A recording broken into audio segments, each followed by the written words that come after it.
네, 오늘 아침에 은혜와 평강이라는 제목으로 말씀 나누도록 하겠습니다.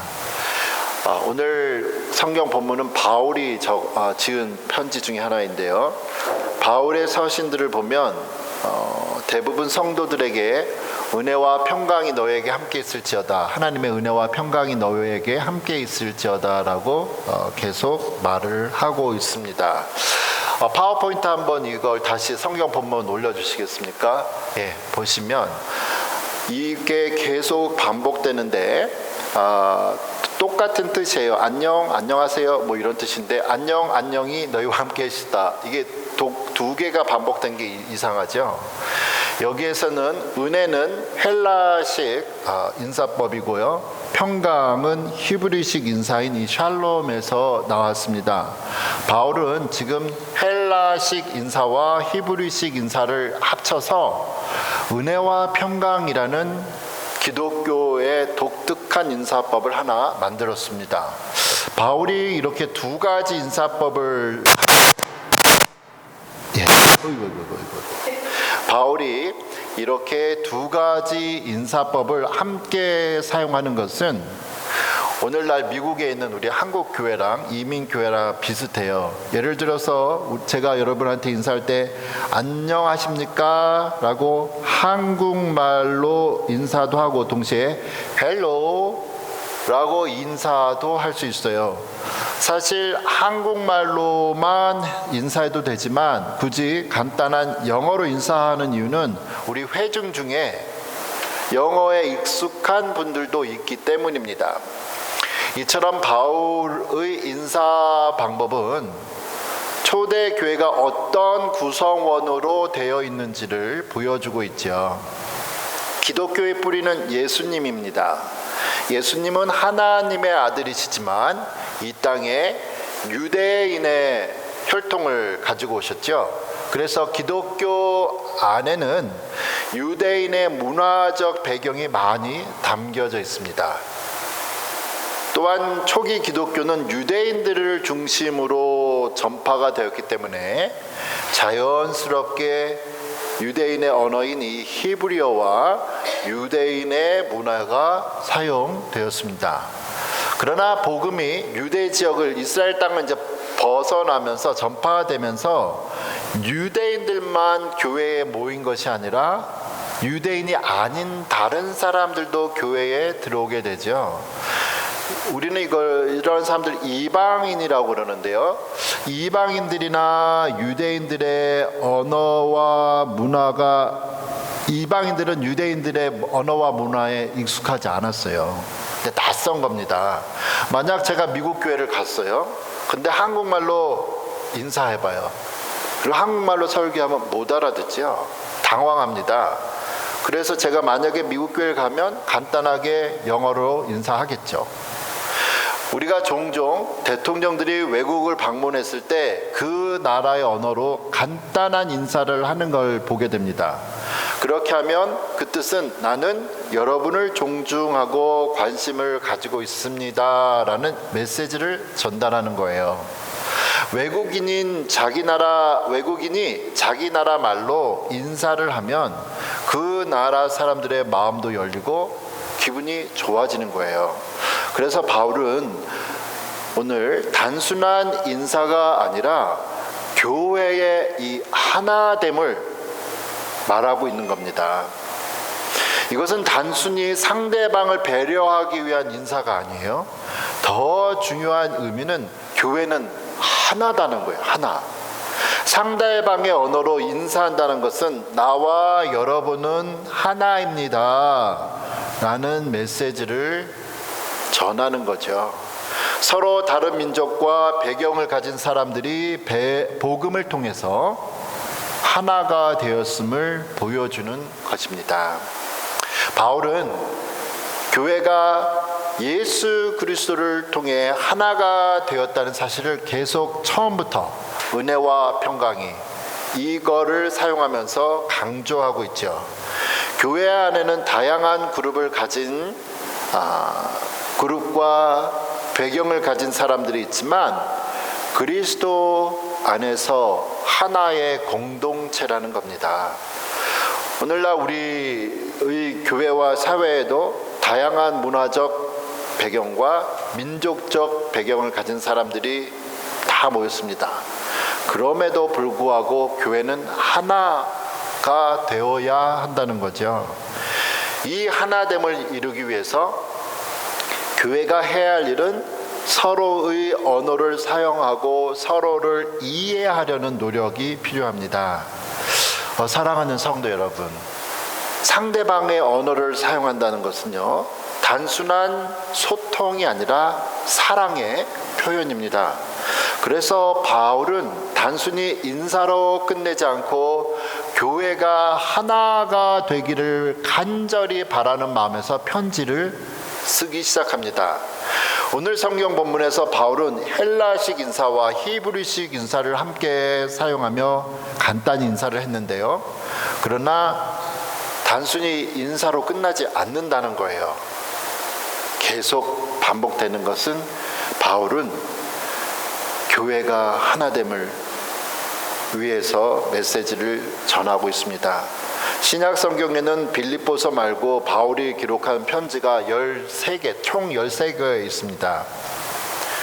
그런데 바울이 왜 이렇게 많은 편지들을 각 지역에, 다른 지역에 있는 사람들에게 보냈을까요? 모든 교회가 모든 일을 잘하고 있다면, 하나로 되어 있다면, 문제가 없었다면 편지를 보낼 이유가 없었을 겁니다. 예를 들어서 우리가 운전을 하죠. 근데 우리가 교통법규를 잘 지키면 벌금 고지서를 받을 일이 없습니다. 미국에서 벌금이 나오면 재판까지 가야 되는 경우도 있죠. 그러나 규칙을 잘 지키면 그런 편지가 올 이유가 없어요.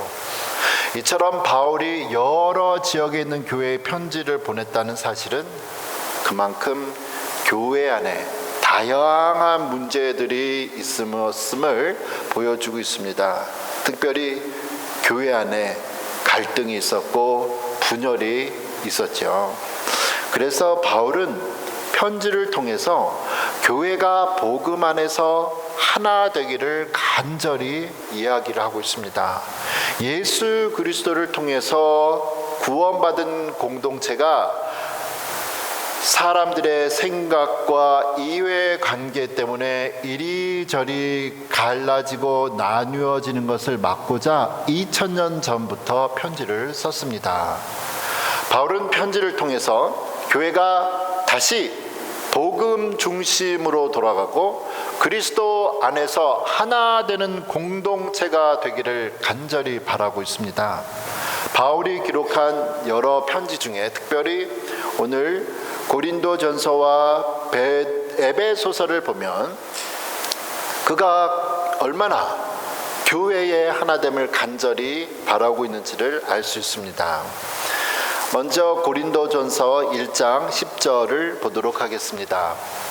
형제들아, 내가 우리 주 예수 그리스도의 이름으로 너희를 권하노니 너희가 다 같은 말을 하고 너희 가운데 분쟁이 없이 같은 마음과 같은 뜻으로 온전히 합하라.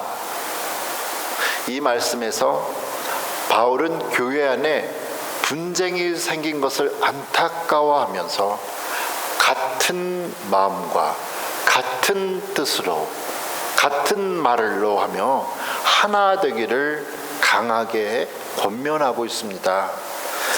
에베소서 4장 2절과 4절을 보면 또 다음과 같이 말을 하고 있습니다. 모든 겸손과 온유로 하고 오래 참음으로 사랑 가운데서 서로 용납하고 평안에 매는 줄로 성령이 하나 되게 하신 것을 힘써 지키라. 몸이 하나요 성령도 한 분이시니 이와 같이 너희가 부르심의 한 소망에서 부르심을 받았느니라. 여기서 바울은 교회의 하나됨이 사람이 억지로 되는 것이 아니라 성령께서 성령께서 이루어 놓으신 것이라고 말을 하죠. 그래서 성도들은 겸손, 온유, 오래 참음과 사랑으로 그 하나됨을 힘써 지켜야 한다고 말을 하고 있습니다. 이처럼 바울은 여러 편지에서 반복해서 교회의 하나됨을 강조하고 있습니다. 그것은 교회가 사람들의 생각과 감정 때문에 분열되는 것을 막고 예수 그리스도 안에서 하나된 공동체로 살아가기를 간절히 바라기 때문입니다. 예수님은 우리에게 평화를 주시기 위해서 이 땅에 오셨습니다. 예수님은 죄로 인해 하나님과 사람 사이에 막혀있던 담을 허물어서 하나가 되기 위해 이 땅에 오셨습니다. 이처럼 하나됨과 평화를 위해 세워진 교회가 예수님께서 부활하시고 하늘로 올라가신 이후에 2000년 전에 있던 그 교회 시대부터 지금까지 얼마나 많이 갈라졌나요? 복음의 능력이 없어서 교회가 2000년 동안, 교회가 시작하자마자 바울 시대 때부터 갈라지기 시작했나요? 그렇지 않습니다. 교회는 완전합니다. 하나님 완전하신 분이시고 예수님도 완전합니다. 그러나 교회를 이루고 있는 사람들이 완전하지 않지요. 우리 안에는 사람들은 여전히 나의 것을 채우려고 하는 마음이 있습니다. 예를 들어 볼까요? 우리가 핸드폰이 있는데요. 아이폰도 있고 뭐 삼성폰이 있다고 해요. 삼성 전화기 좋은 제품입니다. 삼성에서 일하는 직원들이 최선을 다해서 열심히 만들지만 가끔 불량품이 나올 때도 있지요. 재료를 선정하는 과정에서 문제가 생길 수도 있고 생산 과정에서 누군가 자신의 이익을 위해서 좋지 않은 부품을 납품할 수도 있고 혹은 공정 과정을 조금만 자기가 좀 바꿔서 문제가 생길 수도 있습니다. 또한 기계로 만드는 과정에서 기계다 보니까 예상치 못한 오작동이 나타날 수 있단 말이에요. 그래서 좋은 회사 이미지이긴 하지만 가끔 불량품이 나와서 회사 이미지를 망가뜨립니다. 불량품이 많으면 많을수록 회사 이미지가 나빠지겠지요.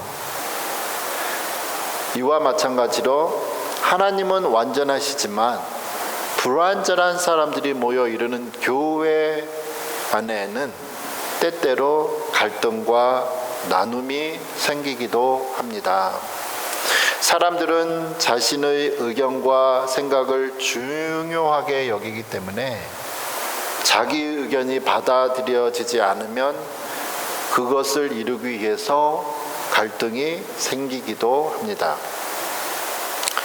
바울은 교회 안에서 일어나는 이러한 갈등을 그대로 방치하지 말고 해결해야 한다는 거예요. 왜냐하면 교회는 너무나 귀하고 예수 그리스도의 희생으로 이루어진 거룩한 공동체이기 때문입니다. 벽에 작은 구멍이 생겼을 때 그대로 두면 점점 커져서 결국 건물이 무너지는데요. 마찬가지로 교회 안에 생긴 갈등과 불화도 초기에 해결해야지 그렇지 않으면 걷잡을 수 없어서 공동체를 무너뜨릴 수도 있습니다. 그래서 바울은 문제가 커지기 전에 빨리 고치고 회복하라고 처음부터 편지에 쓰는 거예요. 바울이 교회 안에 있던 두 그룹, 곧 히브리 문화권 사람들과 헬라 문화권 사람들을 향해 두 가지 언어의 인사를 하는 것도 바로 이러한 배려 때문입니다. 바울은 서로 다른 사람들을 향해서 서로를 배려하라고 말을 하고 있어요. 서로의 다른 점을 인정하고 받아들이며 상대방의 차이를 존중하라는 겁니다. 상대방의 다른 것을 없애서 모두 내 방식으로 맞추라는 게 아니에요. 바울은 이러한 태도를 빌립보서 2장 3절에서 이렇게 말을 하고 있습니다. 아무 일에든지 다툼이나 허영으로 하지 말고 오직 겸손한 마음으로 각각 자기보다 남을 낮게 여기고 그랬어요. 여기서 남을 낮게 여긴다는 건 남을 낮추라는 게 아니죠. 그 사람의 가치를 존중해 주라는 겁니다. 상대방의 좋은 점을 발견하고 존중하라는 뜻이죠. 내가 상대방을 높여줄 때, 그리고 서로가 서로를 존중할 때 다툼은 줄어들게 됩니다. 물론 어떤 경우에는 상대방이 나보다 더 많이 배우고 더 많은 것을 가진 사람들이 있어요. 그럴 때는 자연스럽게 좋게 볼 수도 있습니다. 그러나 나보다 형편이 어려워 보이고 가진 것이 없어 보이는 사람도 있죠. 그럴 때 많은 사람들은 쉽게 무시할 수 있습니다. 그러나 바울은 그러한 사람들에게도, 나보다 뭔가 모자라 보이는 사람들도 나보다 더 좋은 것을 발견하고 섬기라는 거예요. 가능할까요? 이 모습을 가장 완전하게 보여주신 분이 예수 그리스도입니다. 하나님인 신 예수님께서 이 땅에 오셨다는 것은 높은 하늘에서 가장 낮은 곳으로 말구유에서 태어나셨죠. 예수님께서는 잡히시기 전날 제자들과 마지막 식사를 하실 때 제자들의 발을 씻어 주셨습니다. 당시 문화에서는 발을 씻기는 일은 종이 하는 일이었습니다. 선생이 제자의 발을 씻어 준다는 것은 상상할 수 없는 일이었습니다. 그래서 제자들도 모두 놀랐죠.